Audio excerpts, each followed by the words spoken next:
BFM Business, la librairie de l'écho. Emmanuel Le Chypre. Bienvenue dans la librairie de l'écho, l'émission de BFM Business qui vous offre chaque semaine le meilleur de la littérature économique. Alors évidemment, pas d'émission sur les livres sans auteur. Ils seront nos invités dans la première partie de l'émission. Et puis vous retrouverez nos critiques du jour. Aujourd'hui, Christian Chavagneux, Dorothée Duron pour un énorme débat sur un pavé important sur le travail. Et puis nos chroniqueurs ensuite, Benaouda Abdelhaim et sa moisson d'études glanées dans le monde entier. Frédéric Simotel, notre bibliothécaire, qui nous ramène dans les années 70. N'oubliez pas tous nos réseaux sociaux, Twitter, Facebook, LinkedIn, YouTube, Twitter X évidemment, YouTube, la librairie de l'écho, vous trouverez toutes les infos sur l'émission, toutes les références des livres. Vous nous les avez longtemps demandé, vous avez tout sur les réseaux. Et tout de suite, on démarre avec nos auteurs.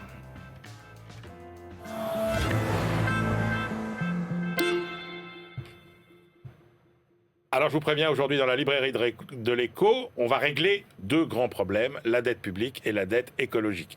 Voilà, c'est dit. Donc comment gérer, rembourser, se débarrasser de ces deux énormes dettes que les grands pays ont accumulées depuis 50 ans. La dette publique d'un côté, une centaine de milliers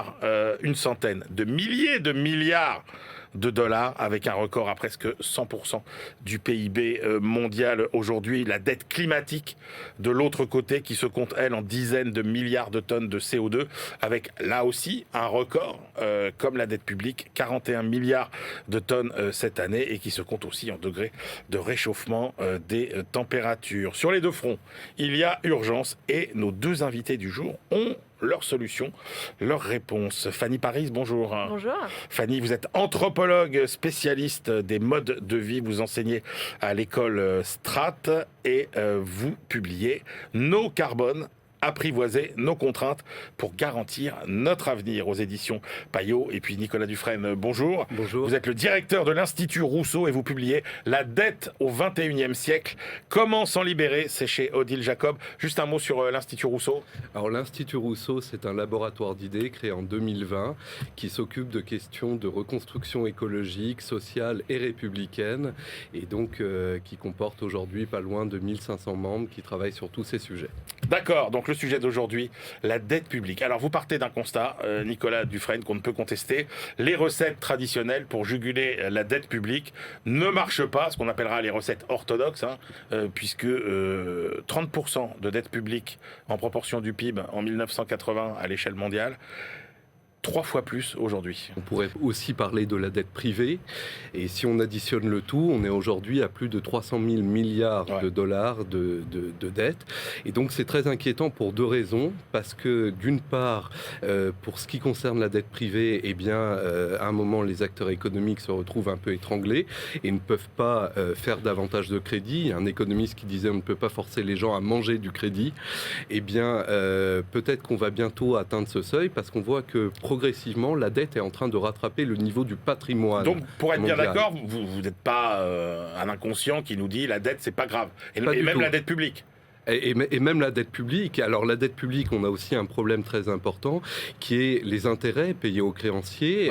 Par exemple, sur la dette publique française, on était à peu près 30 milliards d'euros il y a 2 ans quand les taux étaient au plus faible.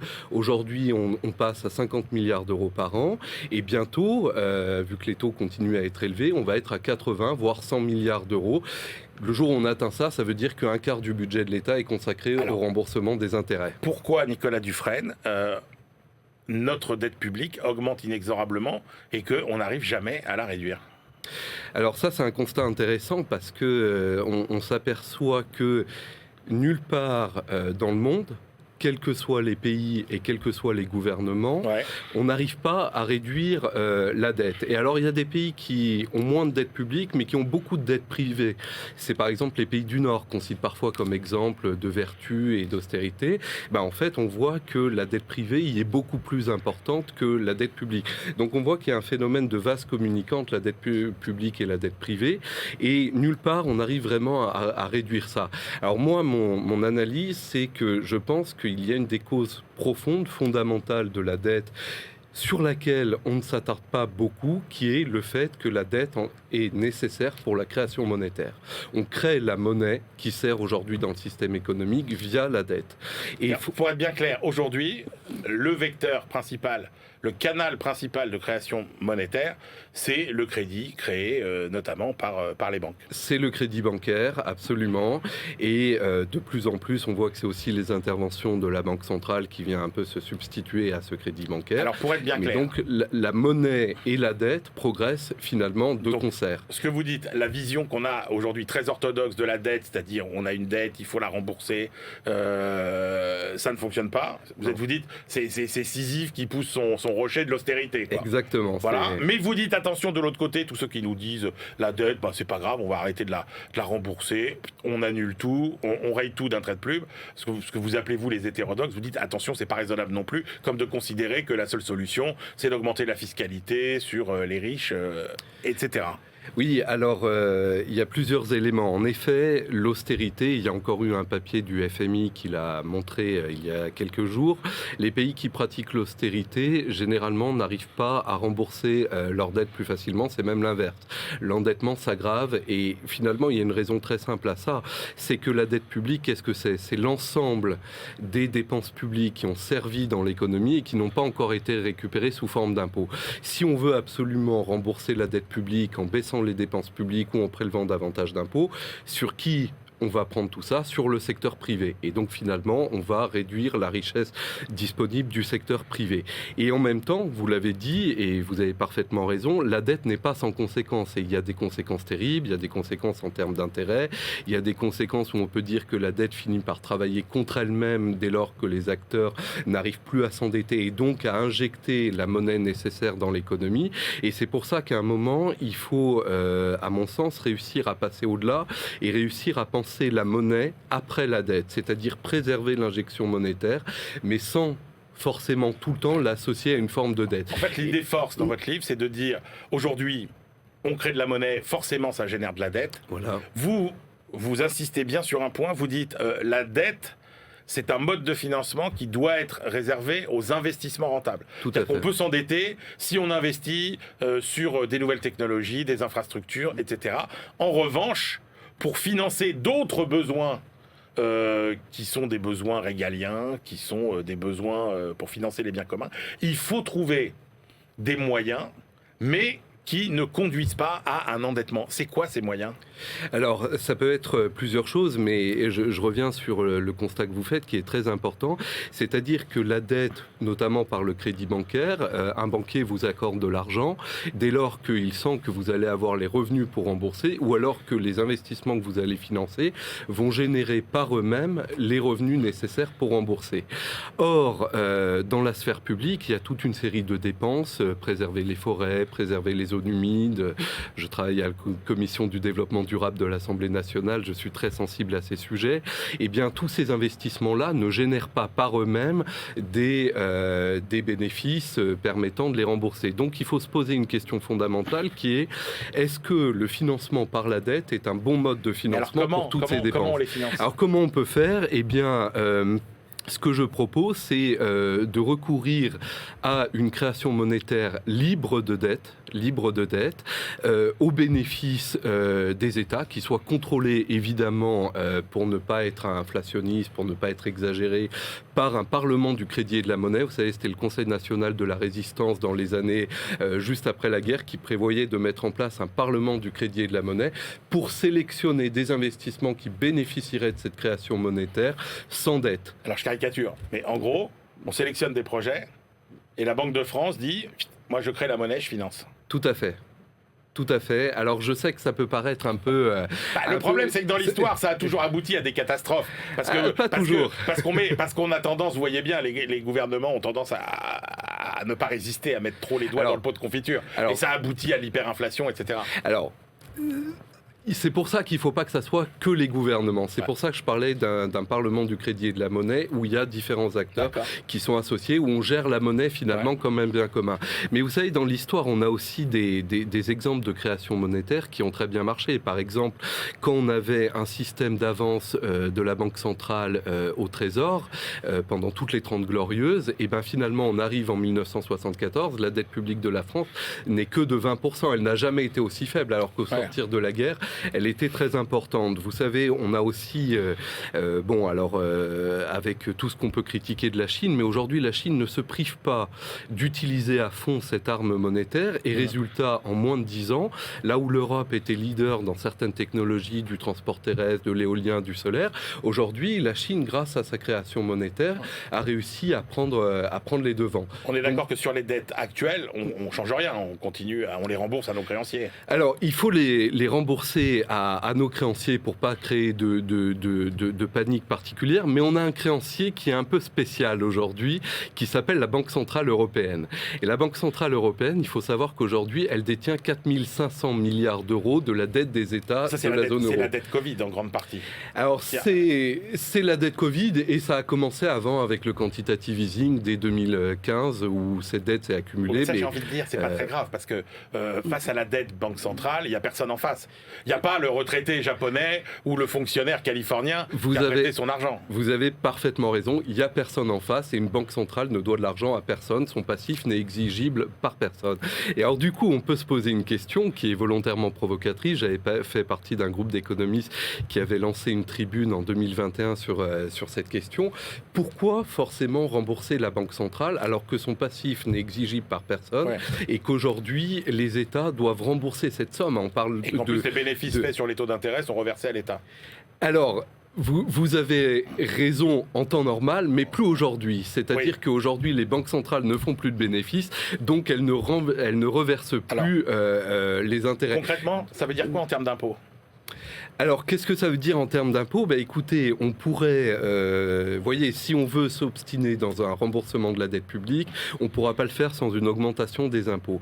Si on considère qu'au moins juste la part de la dette publique est détenue par la Banque centrale, on peut dire ça, on la transforme en investissement, ou on la transforme en baisse d'impôts, ou pourquoi pas en les deux. On peut faire et des baisses d'impôts et des investissements. Eh bien, on aurait une possibilité de baisser la pression fiscale. Pour terminer, on se dit, mais pourquoi personne n'y a pensé plus tôt ?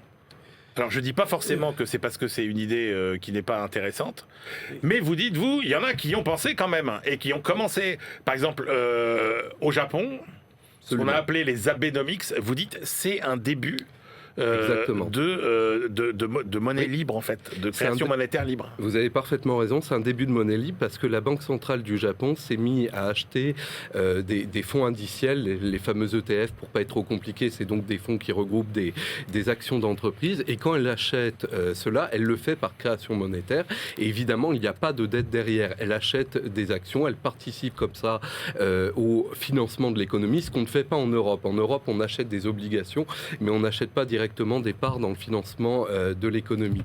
Et si on se dirige vers ce type de monnaie libre, eh bien ça va permettre de briser l'évolution parallèle, si vous voulez, entre la monnaie dont on a besoin pour l'activité économique et la dette qui nous pose tous ces problèmes. C'est ça, et c'est pour ça que j'appelle ça une arme de désendettement massif. Bon, eh bien messieurs, dames, sur notre to-do list, la dette publique, on raye, c'est fini. C'est réglé. On passe maintenant, Fanny Paris, avec vous à la dette climatique. Vous commencez votre livre en disant, les discours sur la prise de conscience, etc. C'est très bien, mais sauf que quand on a dit ça, il faut embrayer sur les actes, et en général, c'est là que ça se gâte. Exactement. Dans une perspective anthropologique, l'objectif des études de terrain, c'est de montrer que tous les gens sont des menteurs de bonne foi, quelle que soit l'échelle, on va porter le regard. Il y a toujours un écart entre ce que l'on dit, ce que l'on pense faire et ce que l'on fait réellement. C'est vrai au niveau de l'individu, c'est vrai au niveau des territoires, des organisations, etc. Et une fois qu'on a dit ça, on essaye d'aller chercher tout ce qui est invisible, ce que j'appelle les recoins de notre société, qu'on essaye de mettre sous le tapis, consciemment ou non, pour essayer de comprendre comment est la réalité, non pas comme on aimerait qu'elle soit, mais telle qu'elle est réellement. Alors, j'ai découvert un mot que je ne connaissais pas, Fanny Paris, dans votre livre, c'est le mot croyance. Oui.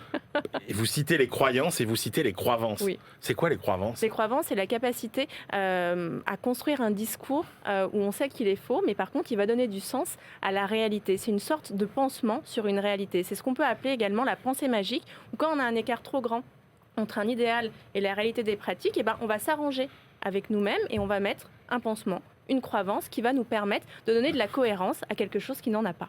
Alors, pardonnez le côté abrupt de mon propos, mais en gros, ce que vous nous apprenez dans ce livre, c'est à essayer de vivre heureux dans un monde de merde, en fait. C'est-à-dire que, en gros, vous dites, grosso modo, j'essaie de me projeter dans le monde du futur si on ne fait rien. Et en gros, il faut qu'on change notre système de valeurs pour apprendre finalement à être heureux dans ce monde qui s'annonce pas particulièrement folichon. Alors déjà, c'est une très belle analyse anthropologique que vous venez de me faire. Et dans l'ouvrage, en fait, j'essaye de questionner le discours dominant et l'approche réformiste qui est choisie actuellement pour ce qu'on appelle la transition. L'approche réformiste est avant tout basée sur une approche techno-solutionniste pour atteindre une société bas carbone ou décarbonée qui rendrait possible le maintien de nos modes de vie au prix du moindre effort vers une société qui serait cohérente avec le plancher social et les limites planétaires. Avec la vision anthropologique, on fait ce qu'on appelle un détour. On fait des pas de côté en disant que peut-être cette approche de la décarbonation techno-orientée n'est pas une voie unique. On peut penser en termes de révolution culturelle en s'intéressant notamment aux valeurs et aux piliers qui vont fonder la société. C'est pour ça que mon ouvrage porte sur les contraintes, ce qui est invisible, parce qu'une contrainte, c'est quoi? C'est une norme qui n'est pas encore acceptée. Et face à l'urgence de notre époque, on est face à des contraintes qui se font de plus en plus présentes et donc à faire un choix. Et qu'il faut transformer en normes. Exactement. C'est-à-dire, par exemple, aujourd'hui, on considère que émettre du CO2, émettre moins de CO2, c'est une contrainte. Dans le monde que vous envisagez, c'est de dire, mais attention, l'émission de CO2, c'est absolument anti-civilisationnel, quoi. C'est-à-dire, en gros, ça doit être prohibé, comme la société d'aujourd'hui prohibe le viol, l'inceste. Ça doit intégrer ce niveau-là dans notre échelle de valeur. Exactement. Donc, c'est pas moi qui le dis. C'est que j'essaye de faire une corrélation entre l'approche techno-orientée d'aujourd'hui avec une approche davantage culturelle en reprenant exactement les stratégies qui sont choisies aujourd'hui par le collectif en disant à quoi ça ressemblerait si on les positionnait dans une perspective anthropologique. C'est pour ça que je parle de la contrainte des contraintes qui sont les tabous universels. Vous parlez du tabou carbonique aussi. Le carbone, ça doit devenir le nouveau tabou de nos sociétés. Si on veut réduire l'écart entre nos discours et nos pratiques à travers les choix de société que l'on est en train de faire. Mais est-ce que ça veut dire, si on que ce que vous souhaitez aussi, c'est que en nous projetant et en découvrant que l'avenir est vraiment épouvantable, ça va nous inciter à changer aujourd'hui? Alors déjà, je ne prône pas un avenir épouvantable.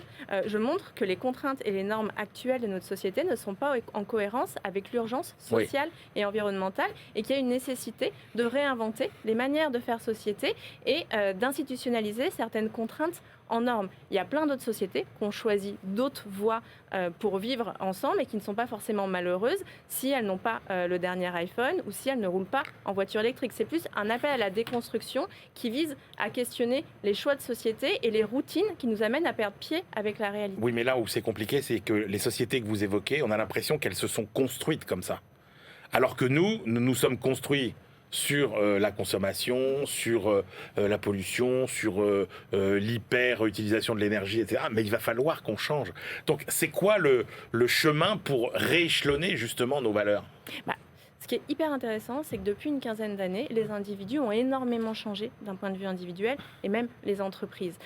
Si on regarde, il y a plein de pratiques qui sont nouvelles et la conscience face à l'urgence sociale et environnementale est rentrée dans le discours. Et ça, c'est déjà un premier pas de côté qu'il ne faut pas négliger, malgré le fait que si on dézoome, on a l'impression que rien ne bouge vraiment. Avec nos carbones et notamment cette réflexion sur les contraintes, c'est déjà à un niveau individuel de se dire comment on peut essayer de renouer avec ce que j'appelle... Mais Fanny, vous voyez bien que chacun fait ce qui l'arrange. C'est-à-dire qu'il fait les concessions qui lui coûtent le moins. Bien évidemment, mais on est encore dans une période où on a le choix de certaines contraintes, avant qu'elles basculent complètement en normes. Et c'est pour ça qu'on est sur une échelle individuelle. À une échelle collective, on voit déjà des expérimentations arriver avec de nouveaux modèles économiques qui ont des forces et des faiblesses, mais qui essayent d'expérimenter. Et ce que je questionne, notamment à la fin de l'ouvrage, c'est de se dire que peut-être que la voie unique qui est proposé, en fait, n'est pas la solution à tous nos problèmes. Alors, les modèles que vous évoquez, les nouveaux modèles de développement économique, bon, grosso modo, c'est quand même la ZAD, quoi, pour faire simple. En gros, vous voulez que tout le monde vive heureux comme dans des ZAD. Alors, pas du tout. Pas du tout, parce que je compare quand même un certain nombre de modèles qui sont l'économie de la fonctionnalité, de la mutualisation, l'économie circulaire, allez-y, etc. expliquez-nous ça. Alors, ce que j'explique dans le bouquin, c'est qu'aujourd'hui, on a plein de choses positives qui sont en train de se passer à l'échelle des individus comme à l'échelle des territoires. Ouais. Et ça va se cristalliser autour des modèles. À côté de ça, on va avoir certaines initiatives qui visent à s'émanciper du système. Et j'appelle non pas à aller dans la forêt des suicidés ou aller dans une ZAD, mais davantage à questionner les raisons et l'organisation sociale qui sont mises dans ces sociétés pour pouvoir s'en inspirer. En fait, l'idée, c'est de déconstruire nos propres perceptions de ce que l'on tient pour vrai et immuable. Parce qu'en fait, c'est ce qu'on appelle l'intersubjectivité, la capacité à organiser le monde à travers des entités réelles, comme l'État, les nations, les entreprises. Et plus on les questionne et on prend de la distance, plus on agit et on perçoit ces contraintes de manière différente. Alors, il y a un point qui m'a intéressé, c'est votre développement sur le covoiturage. Parce que, alors, vraiment, si moi, il y a quelque chose que je considère comme absurde, c'est le covoiturage, en pensant que c'est vraiment le hasard. Si vous avez votre voisin, vous voyez, qui travaille quasiment au même endroit que vous et qui tous les jours aura besoin qui fera l'effort de voyager en même temps que vous. Donc, pour moi, je me dis, covoiturage, il n'y a pas d'avenir. Et pourtant, vous citez des périodes de l'histoire où, parce qu'il y avait des contraintes, ça a marché. Exactement. Et en fait, la contrainte qui était une contrainte énergétique dans une période assez compliquée. C'était quand ? C'était à la sortie de la Seconde Guerre mondiale aux États-Unis, qui a permis, via un discours étatique, de rendre positive cette pratique-là. Donc ce qui est intéressant, c'est qu'une pratique à contraintes différentes va raconter une histoire et va s'inscrire de manière différente dans les modes de vie. Mais est-ce que ce qui fait changer les modes de vie, pour reprendre la fameuse citation des économistes, en gros, il y a deux paramètres. Il y a la dictature ou il y a les prix. C'est ça qui fait changer les comportements. Exactement. Alors, je vois bien que vous nous proposez une troisième voie. En fait, plus sereine, plus apaisée. Alors, c'est ni serein ni apaisé, c'est une autre perspective qui vise à penser en termes de transition culturelle plutôt que transition technologique. La question, c'est de se dire qu'effectivement, les contraintes économiques ont un rôle à jouer qui est important. Aujourd'hui, on est sur une fracture socio-écologique avec des contraintes soit d'ordre économique, soit d'ordre symbolique qui vont motiver des changements de pratiques. Et même à contraintes différentes, on voit quand même un mouvement commun qui est en train de construire et qui est peut-être l'étincelle pour pouvoir changer les imaginaires et les représentations. Alors, dans le précédent livre aussi, pour lequel on vous avait reçu, Les enfants gâtés, vous avez toujours des interrogations sur le capitalisme. Là, en fait, alors vous allez me dire si je me trompe, mais on a l'impression que quelque part, vous reconnaissez la supériorité du capitaliste en disant, là où il faut vraiment par contre jouer, je parle en termes de régulation, de concurrence, marché, etc. Vous dites par contre, il est très important de réduire toutes les externalités négatives autour finalement de cette organisation de notre société. Exactement, j'appelle pas la révolution, et même si j'ai quelques propos liés à l'anthropologie anarchiste dans mon ouvrage, la question c'est de faire avec l'existant et le système dominant. Mais c'est de se dire que c'est pas forcément une solution d'avoir un système totalisant et dominant qui gère ce qu'on appelle aujourd'hui la transition. Donc c'est plus de se dire comment on peut aller vers un système de cohabitation, de structure de société un petit peu différente qui partirait à la fois des individus et des territoires pour penser différemment l'après. C'est quoi les obstacles au changement aujourd'hui ? Qu'est-ce qui va déclencher finalement le fait qu'on va s'engager dans cette réinitialisation finalement de nos valeurs ? Il y a énormément de choses. Déjà, on va résister au changement jusqu'à ce qu'on n'ait pas le choix. Et quand on n'a pas le choix, paradoxalement, on s'adapte très bien. Donc le pas le choix, ça veut dire pénurie, ça veut dire des prix exorbitants, exactement, etc., etc. Ou des enjeux pour la survie de certains groupes d'individus ou pour des populations plus générales. Ça, c'est vraiment à l'échelle de l'individu. Et après, à l'échelle des entreprises, on va avoir à la fois l'impact des populations et aussi l'évolution de la réglementation qui va avoir un impact qui est important. Est-ce que ce que vous dites, ça vaut que pour les pays occidentaux ou est-ce que ça vaut pour tous les pays, pour le monde entier, les cultures différentes qui sont organisées, des pays qui sont organisés différemment, sur des valeurs différentes ou c'est vraiment très occidental ? Alors que ce soit les enfants gâtés ou nos carbones, on est sur une perspective occidentalo-centrée qui correspond à peu près à 25% de la population.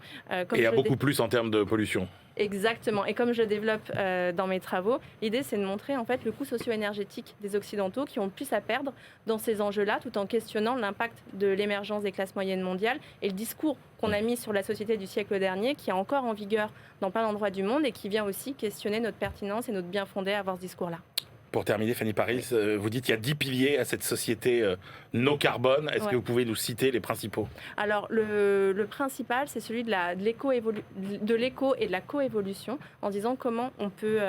on est passé d'une approche qui était centrée autour de l'individu pour essayer de faire mieux. Et c'était déjà une première étape dans la déconstruction de nos imaginaires. Là, on se rend compte que mettre l'humain au centre, on repart dans une perspective humano-centrée et c'est peut-être la fausse bonne idée. Donc là, c'est de se dire comment on a une échelle beaucoup plus systémique et globale et comment on essaye de penser nos relations avec le vivant, parce que l'urgence écologique et sociale, c'est aussi une crise du vivant qu'il faut mettre en avant.